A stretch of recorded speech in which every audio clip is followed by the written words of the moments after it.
Buenas tardes de nuevo a todos y buenas tardes también a las personas que nos siguen desde sus casas, deseando que el tiempo con la palabra pues también sea de beneficio para sus corazones. Vamos a continuar con lo que estamos estudiando juntos, aprendiendo juntos en los sermones de los miércoles. Sermones que hemos titulado El desarrollo ministerial en la práctica, o el ejercicio práctico del ministerio. Hemos puesto una base en el capítulo 13 y 14 de Números, donde hemos desarrollado muchos de los sermones que han precedido al de esta tarde. Y vamos a continuar tratando de seguir exponiendo y explicando y animando a las personas a la comprensión, al entendimiento, a la responsabilidad y a la seriedad de lo que es la vida ministerial en la iglesia. A jóvenes, a cristianos de mediana edad, a cristianos más adultos, que podamos mantener el mismo corazón, el mismo deseo que el día que nos entregamos a Cristo. Y que con este deseo y con este ánimo y con esta fe podamos terminar nuestros días aquí en esta tierra esperando de Dios la promesa de la eternidad con Él. Vamos a regresar a la primera carta de Timoteo, donde quedamos el último día, para después irnos al capítulo 3 de Hebreos, donde estaremos en esta tarde desarrollando parte de su contenido, de su contexto. En la enseñanza que nos ocupó en los últimos miércoles, es versos 24 y 25, que fueron donde concluimos el último día. En las últimas enseñanzas estamos tratando de comprender la importancia de tener un equilibrio en cuanto a lo que Dios es y a cómo Dios ve nuestro ministerio, a poder verle a Él en su soberanía, en su gloria, en su derecho divino de actuar y de proponer y de desarrollar y de concluir las cosas que obedecen únicamente a su propósito y para su gloria. Y a la vez también comprender las dificultades que como personas encontramos en la propia vida dentro de la iglesia.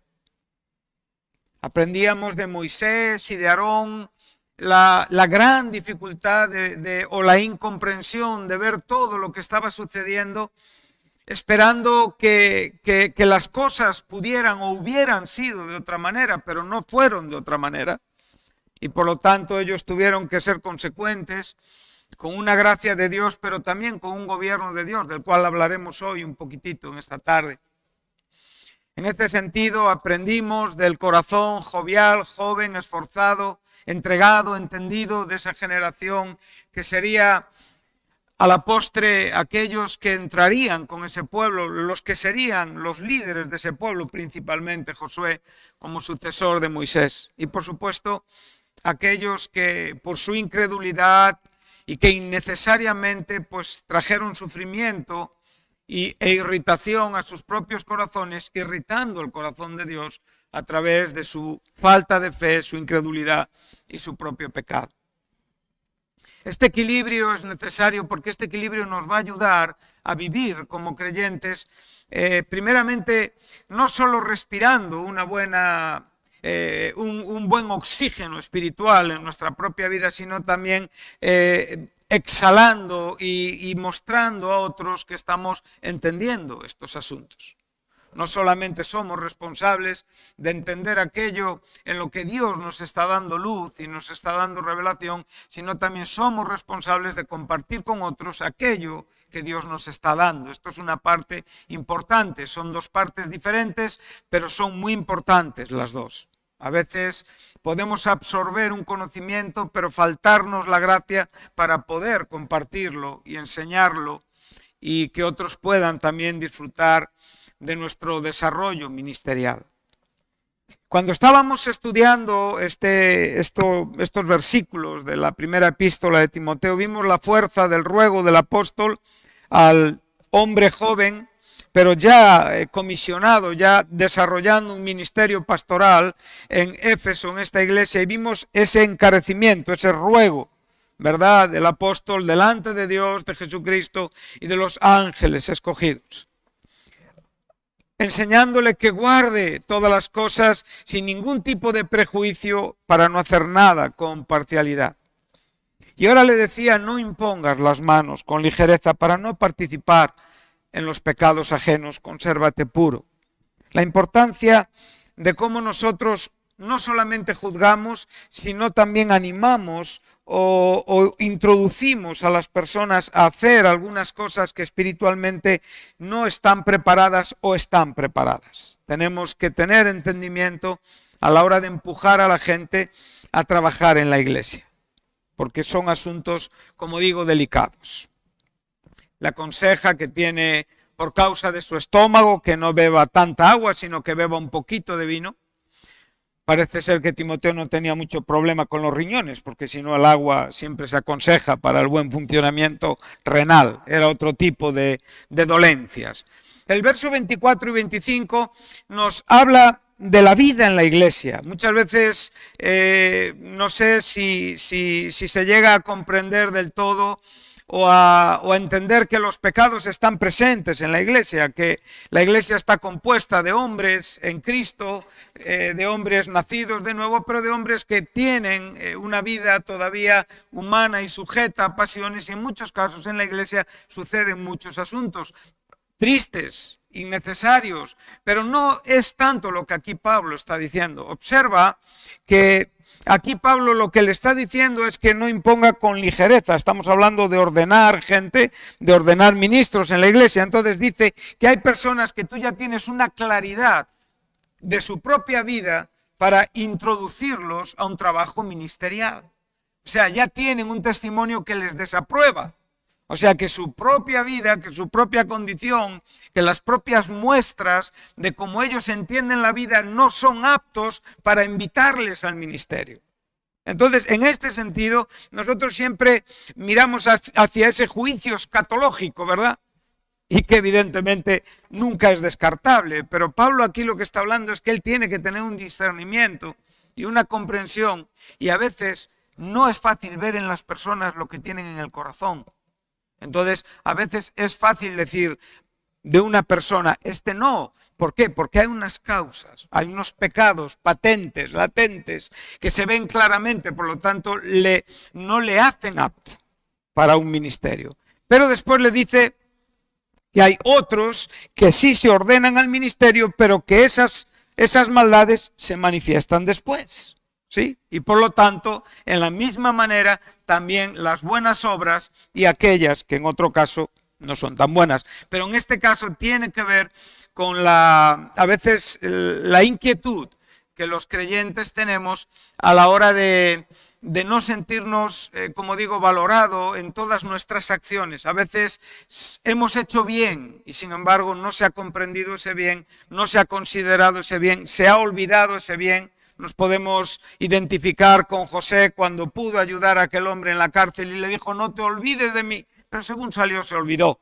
Esto a veces nos pasa en la vida, pero debemos de entender que nuestras buenas obras delante de Dios están contando, están computando, Dios las está valorando, y si no las trae a la luz es porque a veces en nuestra vida en este momento no es lo más correcto, aconsejable. Pueden traer jactancia, pueden traer orgullo, pueden desviarnos de lo que es nuestro crecimiento.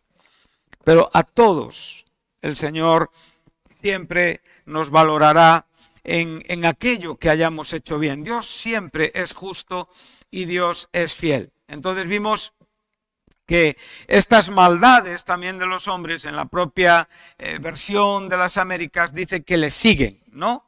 Lo que en mi opinión también forma un paralelo interesante con lo que dice Apocalipsis 14:3, cuando dice aquellos que mueren en el Señor, bienaventurados son porque sus obras van con ellos. Entonces, en este sentido, nos encontramos en una iglesia con defectos, con virtudes, con tensiones, con momentos de comunión, con momentos de inquietud, con disgustos, con desgracias, a veces con tragedias, y entendemos que aunque nosotros comprendemos y contemplamos la iglesia mística del Señor como esa novia perfecta, ataviada y preparada para desposarse con Cristo, tal y como Pablo lo enseña en Efesios 5, también sabemos que Pablo nos enseña que es una casa grande.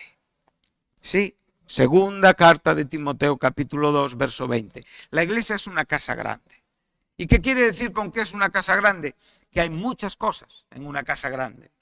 Y lo que nos quiere decir que en esa casa grande hay muchos instrumentos. Y esos instrumentos tienen diferentes usos. Unos son usos honrosos, otros son usos menos honrosos o usos viles. Y en este sentido nosotros a veces encontramos la dificultad de decir, ¿cómo un cristiano va a ser usado vilmente? Por favor, no quites tu entendimiento de lo que Pablo quiere decir. Pablo lo que está queriendo decir es que no todas las personas se comportan igual en la iglesia. Y que no todas las personas tienen los mismos propósitos en la iglesia. Y que no todas las personas tienen las mismas inquietudes en la iglesia. Y que habrá personas que realmente tendrán una pasión y un amor por Dios claramente evidenciado y exhibido, que será un testimonio delante de la iglesia. Pero a la vez también habrá otras personas que no tendrán este mismo corazón que tienen los primeros. Entonces, cuando hablamos de esos instrumentos, Pablo lo que nos está queriendo decir que en la iglesia hay dificultades, hay problemas. Y es por eso que en ese contexto él enseña a Timoteo a presentarse a Dios como un obrero aprobado que no tiene de qué avergonzarse y que traza correctamente la palabra de verdad en el versículo 15, lo cual es una acción de la gracia divina y es una acción sobrenatural sobre nuestras vidas, ya que el hombre por sí mismo no tiene esta capacidad. El hombre tiene la voluntad de hacer aquello que Dios pide de él, pero necesita de la obra sobrenatural de Dios en su vida. Y en este sentido, hay personas que manifiestan, como digo, una vida, una piedad y una conducta y llegan a ser, como digo, instrumentos de honra para la gloria de Dios. Llegan a ser instrumentos que se caracterizan y se diferencian por tener este corazón. Entonces, hermanos, acostumbrémonos a los disgustos, porque disgustos siempre habrá. Problemas siempre habrá. La iglesia perfecta aquí en la tierra no existe en el sentido de relaciones, en el sentido de personas. Frustraciones, decepciones, todo eso siempre estará. Y prepárate para convivir con esto hasta que te vayas o hasta que el Señor venga por nosotros. Pero como hay esto, también hay grandes alegrías, también hay grandes experiencias, también hay, como digo, disfrutes, deleites en la comunión, deleites en el conocimiento del Señor, deleites con el crecimiento que Dios va aportando a cada uno de nosotros. Pero Dios nos tiene que ayudar a tener este equilibrio. Amén. Vamos a Hebreos 3. Vamos a estar en un texto que también nos lleva de nuevo a lo que estamos estudiando en el Antiguo Testamento. Y dice así, verso 7, capítulo 3 de la epístola a los Hebreos. Dice así, por lo cual, o sea, viene a darnos una razón que es la consecuencia del propio texto anterior, lo cual va a ser de nuevo reafirmado a lo largo del contexto que vamos a leer. El contexto anterior nos habla de la comparativa de Moisés con Jesucristo.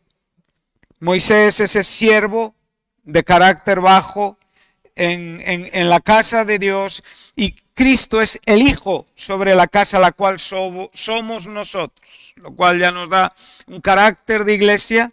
Y ahora observa que dice, si retenemos firme hasta el fin la confianza y el gloriarnos en la esperanza. Por tanto, en consecuencia de esta declaración tan importante, por lo cual, como dice el Espíritu Santo, si oyereis hoy su voz, no endurezcáis vuestros corazones como en la provocación. En el día de la tentación en el desierto, donde me tentaron vuestros padres, me probaron y vieron mis obras 40 años, a causa de lo cual me disgusté contra esa generación y dije, siempre andan vagando en su corazón y no han conocido mis caminos. Por tanto, juré en mi ira, no entrarán en mi reposo. Esta palabra, subráyala, es importante en lo que aquí estamos estudiando. ¿Qué es el reposo? El reposo es el descanso, ¿verdad? ¿El descanso de qué? De las obras, para entrar en el reposo de la fe. Recuerda esto.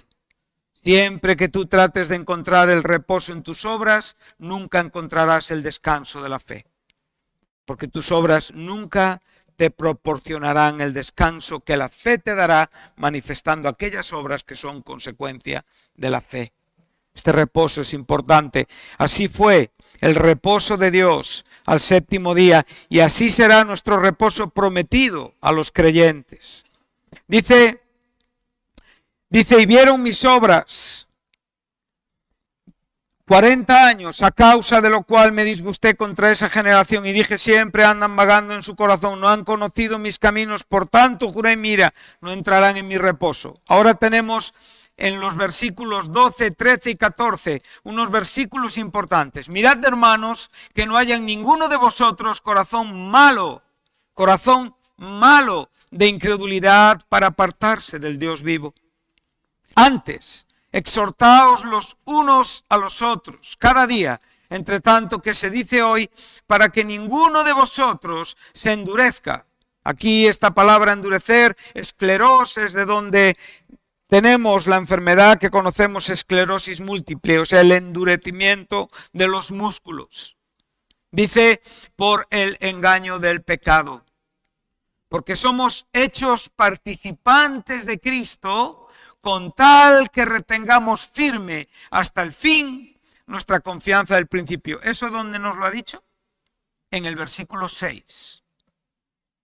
Observa que se repite esta idea del escritor en el versículo 6, donde después va a desarrollar lo que nos está enseñando para después recordarnos de nuevo lo que él nos quiere decir. Somos hechos participantes de Cristo con tal de que retengamos firme hasta el fin nuestra confianza del principio. Verso 15. Entre tanto que se dice, vuelve a repetir las palabras del verso 7. Si oyeres hoy su voz, no endurezcáis vuestros corazones como en la provocación. ¿Quiénes fueron los que habiendo oído le provocaron? ¿No fueron todos los que salieron de Egipto por mano de Moisés? ¿Y con quiénes estuvo el disgustado 40 años? ¿No fue con los que pecaron, cuyos cuerpos cayeron en el desierto? ¿Y a quienes juró que no entrarían en su reposo, sino aquellos que desobedecieron? Y vemos que no pudieron entrar a causa de su incredulidad. Bueno, este contexto nos llevaría al capítulo 4 hasta el final del capítulo 4. Pero no tenemos tiempo para poder desarrollarlo en todo lo que aquí nos está enseñando. Vamos a irnos al versículo 7. Aquí ya tenemos un dato importante. Como estamos viendo, la idea es tomada ¿de dónde? Es tomada de este pueblo que estamos estudiando. Es tomada del momento en Cades Barnea y es tomado de otros momentos similares a lo largo de su peregrinación durante 40 años en el desierto. Por lo tanto, Dios está tratando de aleccionarnos, de enseñarnos, de abrir nuestro corazón, de sensibilizar nuestro corazón, de abrir nuestros ojos espirituales para saber qué es lo que el Espíritu Santo nos quiere decir. En el Antiguo Testamento no vemos esta aseveración, pero nosotros sabemos que ¿quién escribió el libro de Números? Sino el Espíritu Santo. Escribió Moisés, por supuesto, pero lo escribió inspirado por el Espíritu Santo. Por lo tanto, la intención del Espíritu en el libro de Números es la misma intención en lo que aquí se nos está enseñando a Hebreos. Entonces, a esta iglesia, a este grupo de creyentes, Dios está tratando de recordarles lo que el Espíritu Santo quiso decir a este pueblo en el Antiguo Testamento, que no entendieron. Yo no sé en esta tarde si tú puedes pensar, no, yo entiendo lo que el Espíritu Santo quiere decir. Igual sí. Igual no das opción a no entender. Igual no das una opción a no oír su voz. Bueno, pues esta es la advertencia. La advertencia es a nuestra autoconfianza. La advertencia es a nuestras propias conclusiones.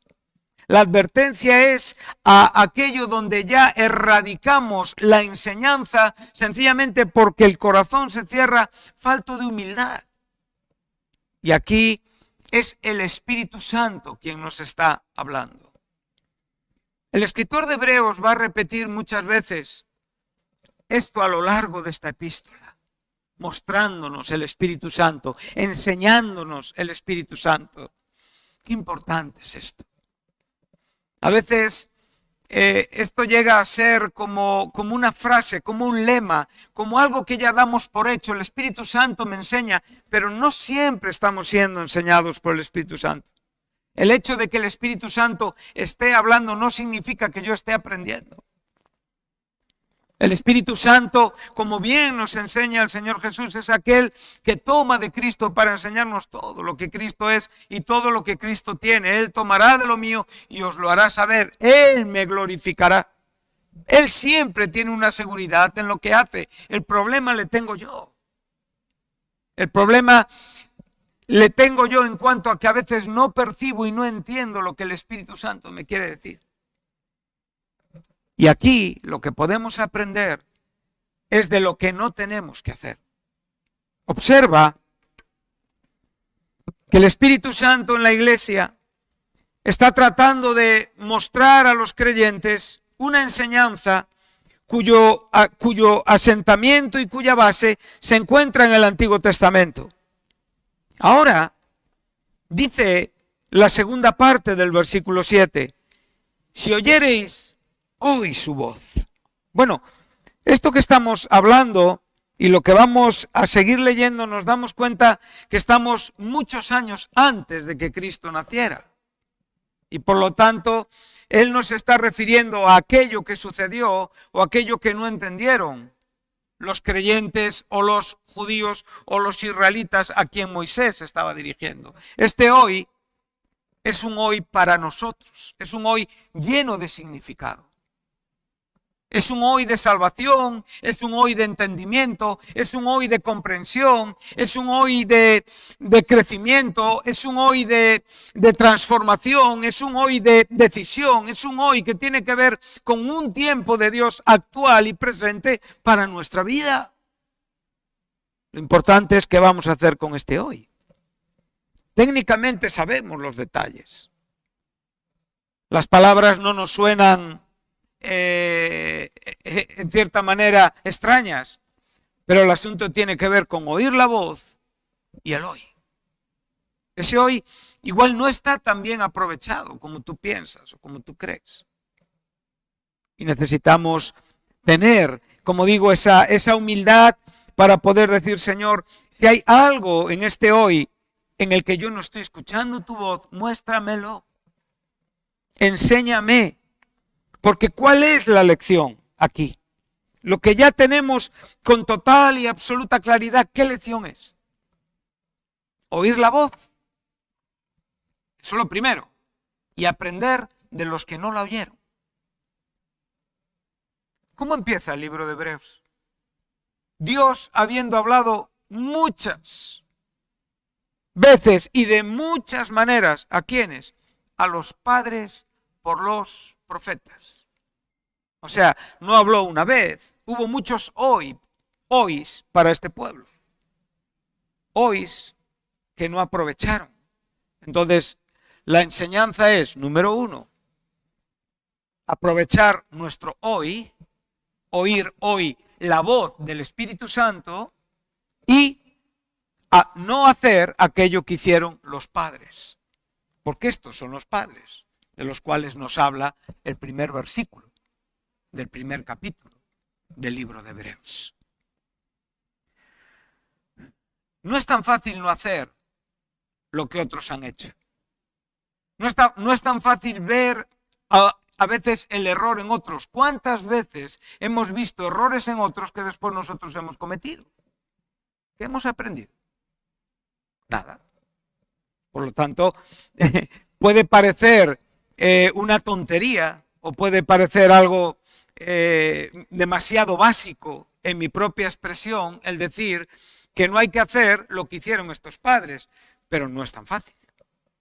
Igual no hacerlo no es tan fácil. Y si fuera tan fácil no estaría aquí como una advertencia en la Biblia. No sería importante para Dios comunicárnoslo. Entonces podemos ver la importancia, primeramente, de quién lo dice, el Espíritu Santo. Segundo, de que hay un hoy para oír su voz y que hay que aprender del hoy que los padres tuvieron y que no escucharon al Señor. Vamos al Salmo 95 porque ahora el texto que vamos a seguir leyendo está en el Salmo 95 y ahí veremos el contraste con lo que aquí el escritor de Hebreos nos está enseñando. La Biblia nos va dirigiendo, la Biblia nos va enseñando, la Biblia se abre paso y da fuerza a su mensaje a lo largo de sus páginas. Curiosamente, nuestro texto está en la segunda parte del Salmo 95. Y curiosamente, el Salmo 95 no vemos que sea su título un salmo exhortativo en el sentido de advertencia. ¿Cómo comienza el Salmo 95? Nos habla de alabanza y adoración. O sea, sencillamente nos habla del disfrute del pueblo de Dios por pertenecer a Dios, por la gracia de haber sido salvados por Dios, por la bendición de poder alegrarnos en nuestro Dios. Pero curiosamente, la celebración, la alabanza y la adoración no debe de obviarse, que debe de traer sobre nosotros reflexión y responsabilidad. A veces, como digo, la celebración nos hace olvidar de la reflexión. A veces el pensamiento optimista de que Dios es siempre tan fiel y que en cierta manera, no importando nada, las cosas van a ser siempre buenas y a mi propio favor, eso es una parte del mensaje que es verdad, pero hay más verdad que esta verdad. Por lo tanto, Dios es fiel, amén. Él obrará siempre a mi favor, amén, pero yo no siempre obraré correctamente delante de Dios y esto siempre traerá consecuencias. Y eso no está reñido ni está contradecido con su gracia y con su bendición y con su amor hacia mi vida. Entonces yo estoy disfrutando de la adoración, estoy disfrutando de la bendición, de la salvación, del poder cantar, pero veremos que muchos de los cantos que se cantan en los comienzos de nuestra vida, que muchos de los cantos que se cantan cuando está la frescura y el verdor de los primeros momentos con el Señor, con el paso de la vida, muchos de esos cantos desaparecen y dan lugar a otro tipo de experiencias más agrias, más amargas, más duras, más difíciles, que hay que encontrar otro tipo de canción, mucho más profunda y mucho más espiritual, aun siendo y proveniendo del mismo Dios. Entonces lo que tú puedes estar viendo es que durante 7 versículos Él va a estar hablando constantemente del cántico de alabanza y de adoración. Ahora, lleva tu memoria al tiempo en el que cruzaron el Mar Rojo. ¿Qué pasó ahí? ¿Qué hubo ahí? ¿No hubo celebración? Claro que hubo celebración. El capítulo 15 nos habla de María, esa hermana de Moisés, con pandero y con danza, cantando ese cántico que habla, echó a la mar los ejércitos del faraón. cubrió de agua y juzgó quienes nos perseguían, y a nosotros nos salvó. Era el cántico que Moisés cantaba, que Aarón cantaba, que María cantaba, que el pueblo cantaba. Pero vemos que en ese mismo capítulo 15 ya nos encontramos con una experiencia amarga en las aguas de Mara, donde tienen que empezar a aprender que en medio de los cantos hay pruebas y hay dificultades. Porque el verdadero cristianismo se forja en la dificultad. Y aquí es donde estamos. Y ahí es donde vamos a aprobar o a suspender. Ahí es donde vamos a ir adelante o nos vamos a quedar de este lado. Ahí es donde vamos a pasar a tomar una plenitud de todo lo que Dios tiene para nosotros, o sencillamente nos vamos a quedar acomodados en una idea religiosa del cristianismo. Tú ya ves ahí cómo la cruz tiene que tener un efecto santificador en las aguas para que esas aguas se tornen dulces y puedan ser bebidas por la obra sacerdotal y pastoral de Moisés, usando el mensaje de la cruz con el árbol que tiró al agua.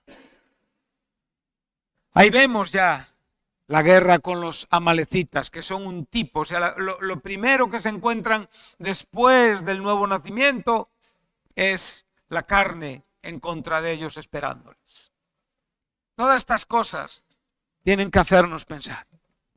Entonces, ahora, parece que no tiene que ver lo que vamos a seguir leyendo. Hemos pasado del disfrute, hemos pasado de la alabanza, hemos pasado de los cánticos de victoria al texto que hemos leído en Hebreos. ¿Y qué dice ahora el Salmo 95? Si oyeres hoy su voz. ¿Qué falta aquí? ¿Qué diferencia hay con Hebreos?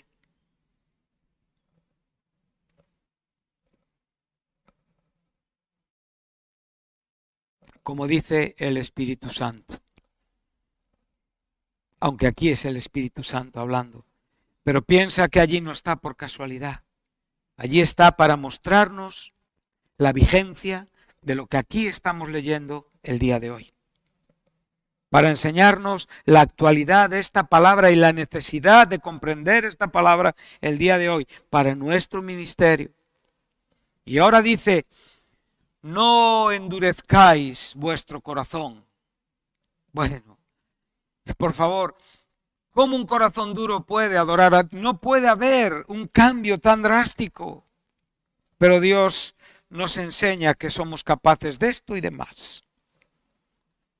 Entonces dice: no endurezcáis vuestro corazón como en Meriba, como en el día de Masá en el desierto. Aquí tenemos, nosotros cuando estamos leyendo en Hebreos, estamos leyendo la traducción griega, la Septuaginta.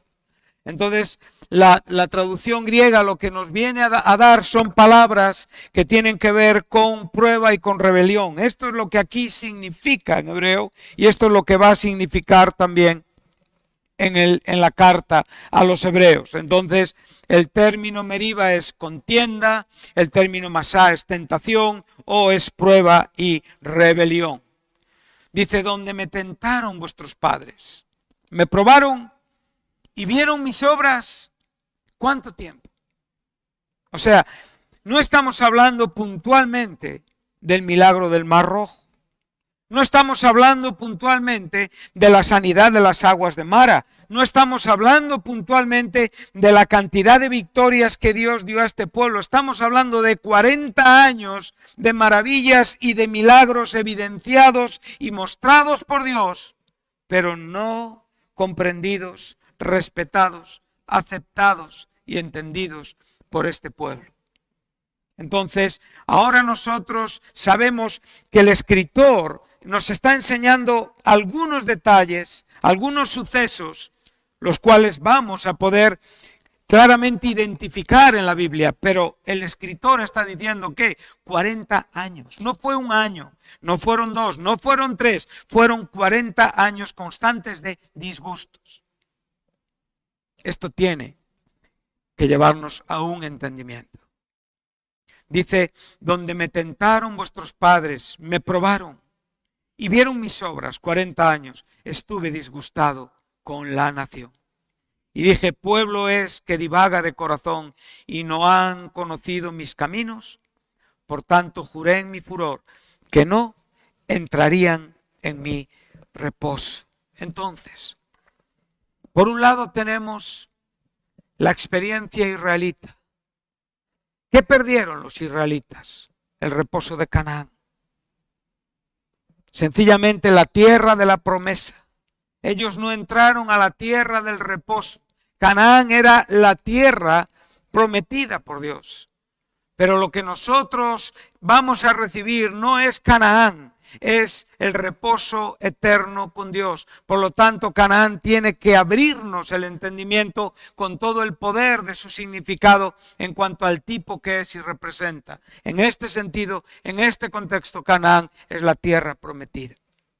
Entonces podemos ver que nuestro Canaán, ese descanso eterno, tiene que ser hoy vivido y manifestado sin ningún tipo de provocación, de irritación, de rebeldía, comprendiendo la importancia de una vida santa y pura dentro de la iglesia para un buen desarrollo de los mecanismos espirituales de nuestra vida en Cristo Jesús.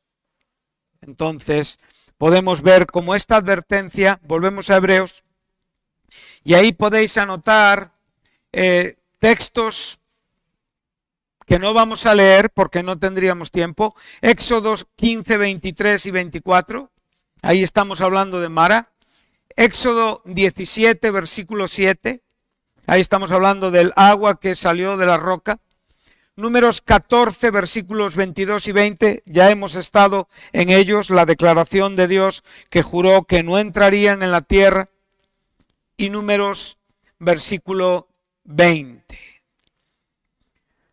Entonces, vamos a ir de todos estos textos al capítulo 20 de Números. Y aquí vamos a ir ya desarrollando, digamos, el corazón de nuestra enseñanza.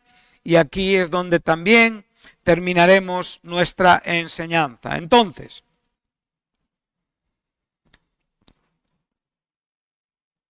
lo que vamos a hacer se corresponde con el versículo, del versículo 7 al versículo 11.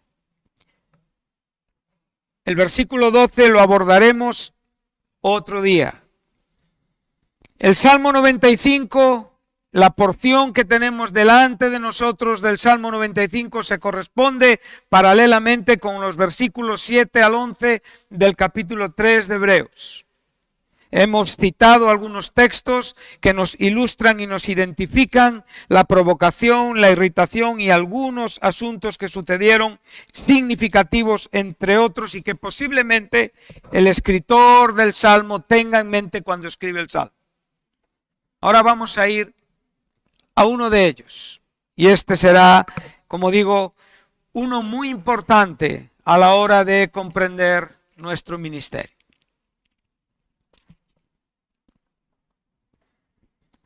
Estamos 39 años después de la historia que estamos contando. Ya estamos al final de los 40 años en el desierto.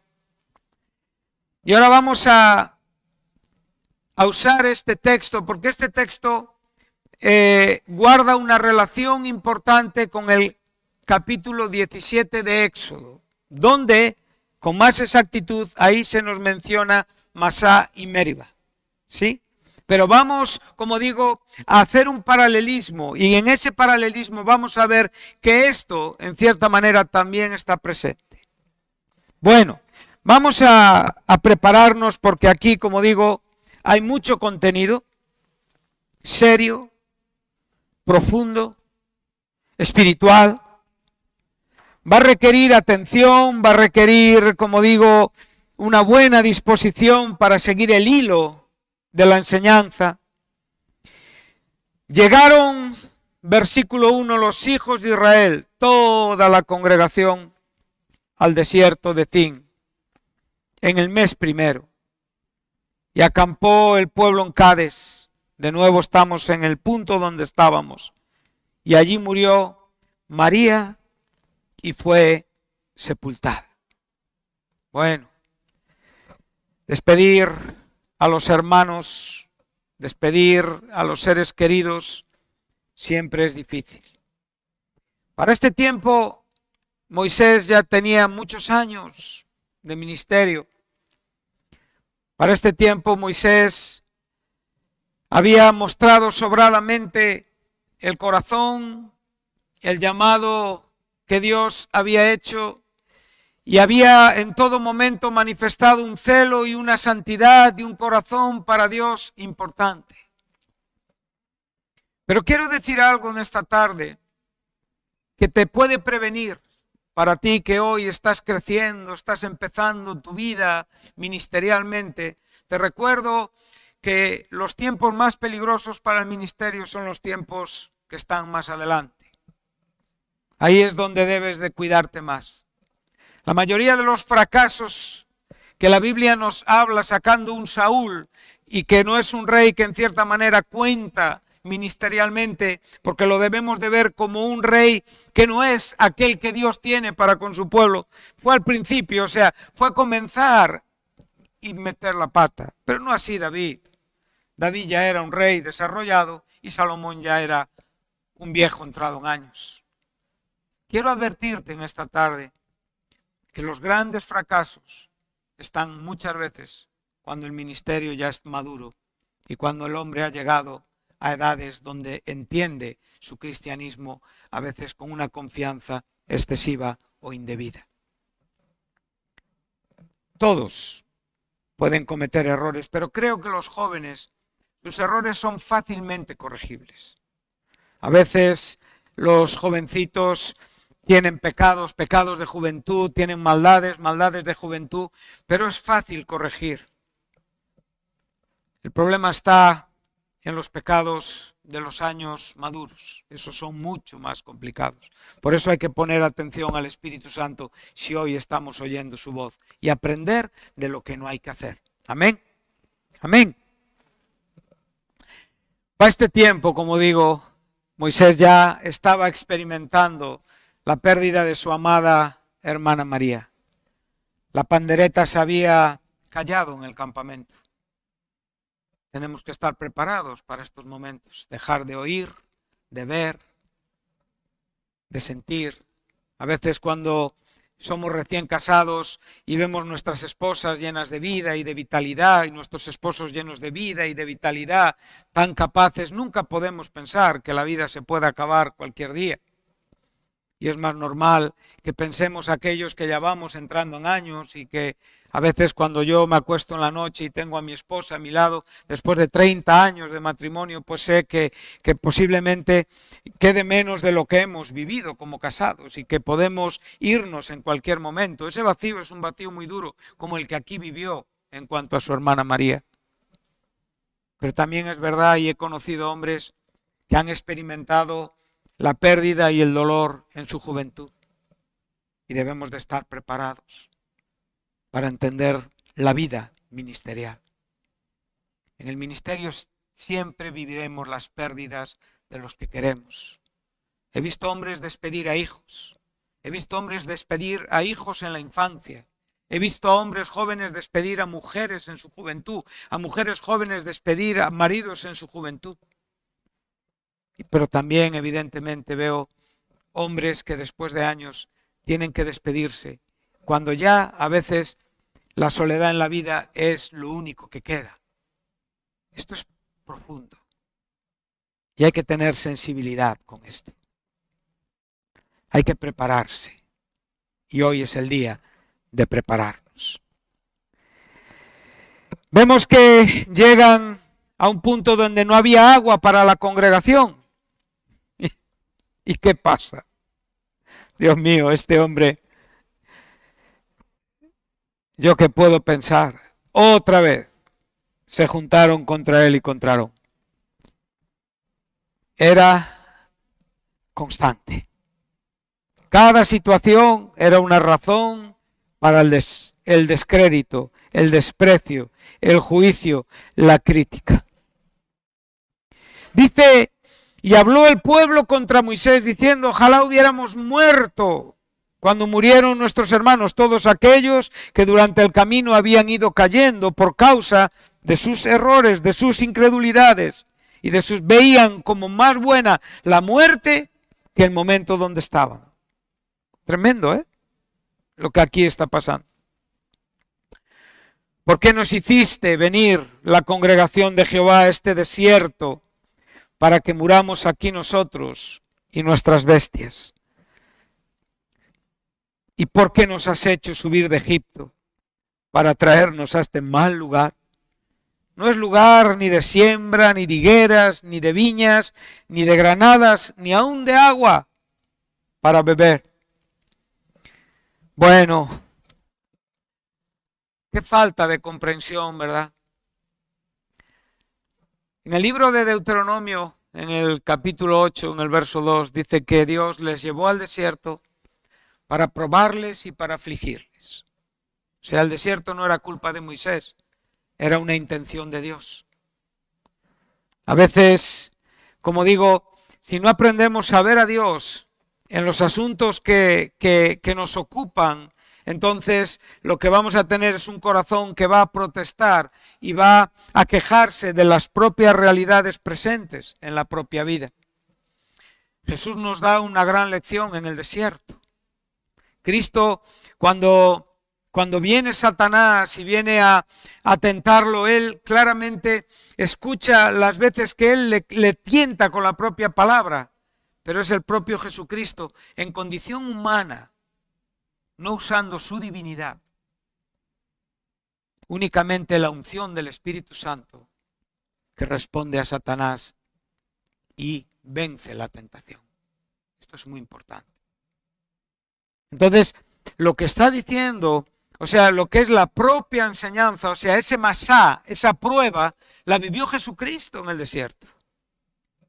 Pero él no irritó, él no probó, él no tentó, él supo usar la palabra bajo la unción del Espíritu Santo. Fue perfecta su declaración. Qué bueno esto, ¿verdad? Esto es exactamente lo que estos hombres no aprendieron durante 40 años. A acomodar la palabra bajo la unción del Espíritu.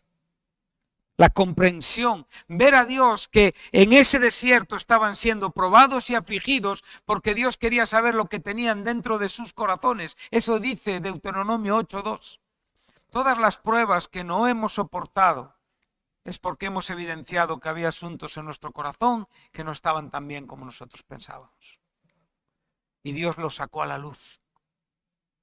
Y nos los mostró. Porque nosotros estamos en el desierto. Tú estás en el desierto. Ellos estaban en el desierto físico, lo cual es un símbolo y un tipo de lo que hoy tú vives, que es el desierto. Tú has salido de Egipto y estás camino a Canaán. Y en ese trayecto, ¿dónde estás? Bíblicamente. Estás en el desierto, porque tú no eres del desierto. Tú eres de la ciudad celestial. Entonces, el desierto no es tu hábitat. El desierto es el lugar donde tú estás viviendo tu fe, donde tú estás viviendo tu cristianismo, donde tú estás desarrollando todo lo que Dios te está enseñando por medio de aquello que prueba en ti, por medio de las propias aflicciones que Él permite que tú tengas en la vida para mostrar qué es lo que hay dentro de tu corazón. Porque si hay algo bueno para ti es saber lo que hay en tu corazón. Cuanto antes vivir constantemente sabiendo lo que hay en nuestro corazón. No se puede ser un ministro en la iglesia si no conoces lo que hay en tu corazón. Y lo que hay en tu corazón solamente puede ser visto y entendido a través de la aflicción y de la prueba, que es la herramienta que Dios usa para una disciplina santa en nuestros corazones. Amén. Entonces, estamos viendo qué importante es lo que estamos hablando. Cada uno de nosotros tenemos que hacer acopio de estas verdades y decir, esto me importa, esto me interesa. Es verdad, puede ser que hoy no tengas ningún interés en un ministerio en la iglesia. Bueno, si es así, de más es todo lo que te estoy diciendo. Creo que puede ser hasta pesado mi insistencia. Pero si tú quieres vivir un ministerio, si tú realmente quieres desarrollar, ser esa herramienta útil, ese instrumento útil para la gloria de Dios, entonces entiende que el desierto será parte de tu experiencia. Y Jesús será el modelo donde tú te tienes que inspirar. Es muy importante. Mira, me viene ahora a la mente un texto, permitirme si lo encuentro. Si no lo encuentro, no quito más tiempo. Si lo encuentro, pues, gloria a Dios. Y si no, pues, perdonar. Correcto. Deuteronomio 6:16. Aquí tienes lo que estamos hablando.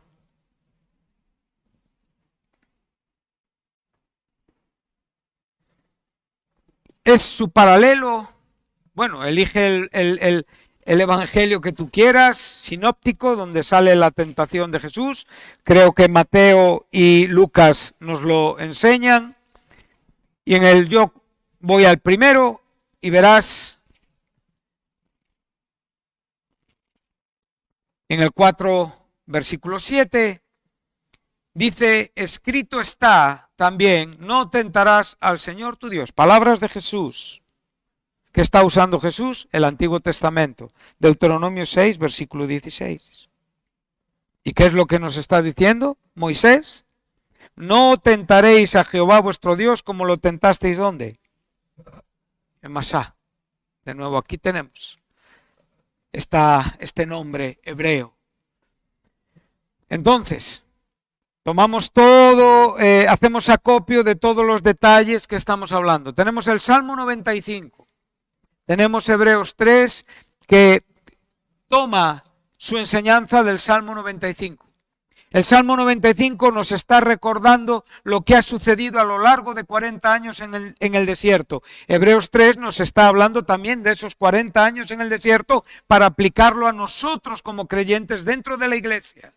Por lo tanto, tenemos que aprender, para ir cerrando nuestro estudio hoy, tenemos que aprender a oír lo que dice el Espíritu Santo, oír hoy su voz. Aprender a no hacer lo que los padres hicieron. Recuérdalo. ¿Qué hicieron los padres? Bueno, lo estamos viendo. Durante 40 años estuvieron quejándose constantemente. Prefirieron morir. Literalmente dijeron, ojalá muriésemos como aquellos que vinieron con nosotros.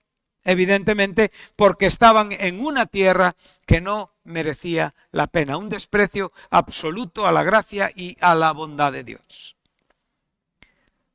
Estamos viendo que ese camino era un camino que Dios había decidido para ellos y que era necesario que lo vivieran para mostrarles quiénes ellos, quién eran en su propio corazón, lo cual no aprendieron. Si tú no aprendes a ver lo que hay en tu corazón, es muy probable que más tarde o más temprano tú tengas una caída importante en la vida. No es fácil ver esto, hermanos. Lo más fácil de ver es cualquier otra cosa menos nuestro corazón, nuestras ocupaciones, nuestros pensamientos, nuestras inquietudes, nuestros deseos, nuestros disfrutes, los cánticos de alabanza, las tantas y tantas cosas que suenan y que son tan buenas en nuestras vidas, a veces nos hacen olvidar de este asunto principal. Y nuestro enemigo, Satanás, se encarga también de potenciar buenos fuegos artificiales, hacer mover todos sus artificios para que no te preocupes por ti, para que tú sigas pensando como piensas. Porque lo que Él no quiere es que tú puedas ver quién tú eres delante de Dios, porque el día que tú ves quién tú eres delante de Dios, ese día tú haces las cosas como Dios quiere y busca de ti. El pecador se arrepiente cuando puede ver quién Él es y quién es Dios. Amén. Entonces volvemos ahí a Números y ya concluimos. Si queremos desarrollar un ministerio sano, un ministerio correcto, un ministerio fructuoso, entonces debemos de comprender qué terreno pisamos, dónde pisamos, en el desierto. ¿De dónde hemos salido? Del mundo, de Egipto, del pecado. ¿A dónde vamos? A nuestro Canaán celestial, a nuestro descanso, a nuestro reposo prometido y jurado por Dios, aquello que tiene que ver con la gloria y con la fidelidad de Dios. Pero si nosotros, como digo, no estamos pendientes de nuestra vida, entonces podemos incurrir en errores, como digo, innecesarios, que lo que van a hacer es retrasar muchas bendiciones en tu vida, porque el tiempo para el Señor no es un problema. Porque tú solamente vas a avanzar cuando sepas conjugar, cuando sepas equilibrar la palabra con el Espíritu Santo y aplicarlo a tu vida. Cuando esto sucede y esto se produce, esta simbiosis espiritual, lo que resulta es vida espiritual en la iglesia. Y esto tiene que ser no un día, esto tiene que ser cada minuto, cada segundo. Cada vez que tú respiras, tienes que recordar la palabra y lo que el Espíritu Santo quiere enseñarte con la palabra. Esto no es imposible. Esto es posible por la gracia de Dios para tu vida. Pero también es verdad que mucha gente es muy testaruda. Tiene una cerviz muy dura como este pueblo. Es un pueblo de cerviz dura, un pueblo que Dios trató de enderezar su cerviz, pero ellos siempre hicieron fuerza para no enderezarla. Nosotros tenemos que tener mucho cuidado si estamos oyendo hoy su voz, mantener la cerviz dura delante del Señor. Estás retrasando la bendición a tu vida. Estás retrasando el descanso y la felicidad solamente por mantener, solamente por insistir en una idea que no tiene ningún futuro, porque a Dios lo que le importa por encima de todo no son mis ideas ni mis sentimientos, es lo que Él dice en su palabra. Por eso hay tantas iglesias que padecen hambre, por eso hay tantos cristianos que quedan famélicos y desnutridos, porque la Biblia únicamente es un medio para poder encontrar todas las promesas de esperanza que ellos necesitan para una vida de felicidad aquí en la tierra. Y claro, hay mucho en la Biblia de esto. Pero lo que el Espíritu Santo busca no es satisfacer tus emociones, las va a satisfacer. No es satisfacer tus sentimientos, van a quedar satisfechos, pero no por tu iniciativa, sino por su gracia, por su bondad y por su misericordia. Y cuando la palabra de Dios llueve y es entendida en el corazón, entonces podemos decir, no tentaré al Señor mi Dios, ni con mis incomprensiones, ni con mis rebeldías, ni con mis desprecios, ni con mis, etcétera, etcétera, etcétera, etcétera, etcétera. Amén. Entonces vamos a quedar aquí en el desierto, en la razón del desierto. Vamos a quedar aquí en la importancia del Espíritu Santo y la palabra y vamos a tratar de ver cuán importante es lo que Dios nos enseña para nuestro bien. Por favor, recordar siempre esto. El desierto es una bendición de Dios, una gracia de Dios, para que aprendamos lo que hay en nuestro corazón. Y de verdad, si lo podemos entender a la vez con Dios un día en nuestra vida, será glorioso también. Pero si lo entiendes, toda tu vida será más glorioso también. Disfruta con el Señor. Ama su nombre, ama la iglesia. Consérvate puro. Y como digo, da muchas gracias por todo lo que está sucediendo, porque Él lo permite para tu bien. Todo obra para bien. Y siempre entendiendo con mucho respeto y con mucha sensibilidad este versículo. Todo obra para bien para los que aman a Dios. Todo obra para bien. O sea, estamos hablando de aquellas experiencias con las que Él nos enseña, nos trata y nos aflige para que podamos ver lo que hay en nuestro corazón. Amén. Que Dios os bendiga Y hasta aquí, en esta tarde. Muchas gracias.